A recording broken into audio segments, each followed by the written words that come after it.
na-stroke po ako. 2 beses na ako na-stroke. Ngayon, marami akong iniinom na gamot. Ang aking pong diabetes, 300. Tapos, ang aking high blood, 170, 180, over 100 ang presyon ko. Ang diabetes ko, 300. Tapos may sakit din po ako sa liver. Meron din akong sa kidney, may sakit din ako. At saka may sakit din po ako sa puso. Hindi, take ko po yung mga narvas, yung mga dukpa na yun. Pero ganun pa rin. Bakit mataas pa rin ang presyon ko?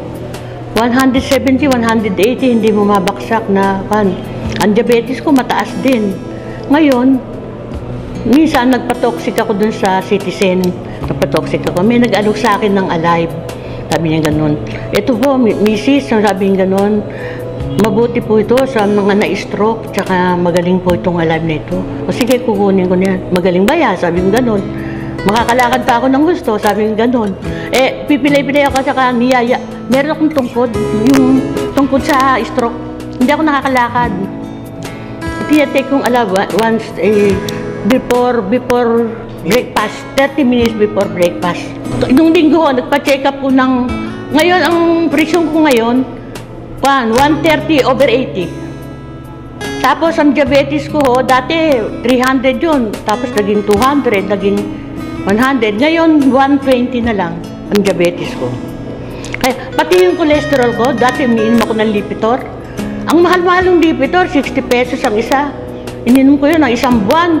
Ganun pa rin ang aking diabetes. Pero nung nag-take ako ng Alive, ngayon, 110 na lang yung aking cholesterol, bumaba. Ganda nga eh. At saka ho, yung Alive, napapansin ko, hindi ako nag-aalmusal. Magsisimba ako, hindi ako ginugutom. Sabi ko, ba't ako nagugutom dito? Sabi ko, maganda yata itong gamot na ito. Hindi ako nagugutom. Inaabot ako doon hanggang alas 11 ng umaga sa simbahan. Hindi ako ginugutom. Pag uwi ko, tanghalian ang kakain ko. Nakakalakad ako ng straight ngayon, pag-take ko ng Alive. Ayan, sinasama nila ako ngayon. Ang ganda-ganda ng kwan. Tsaka, pagising ko sa umaga, sasabihin ko sa salamin, ay, ang ganda ko yata ngayon. Gumaganda ko yata ngayon. At saka healthy ako ngayon. Ay, ganun. At saka marami nagsasabi sa akin, punta ako sa simbahan, ang ganda mo ngayon, Christy. Alive! Alive! Sabi ko, alive dito, alive.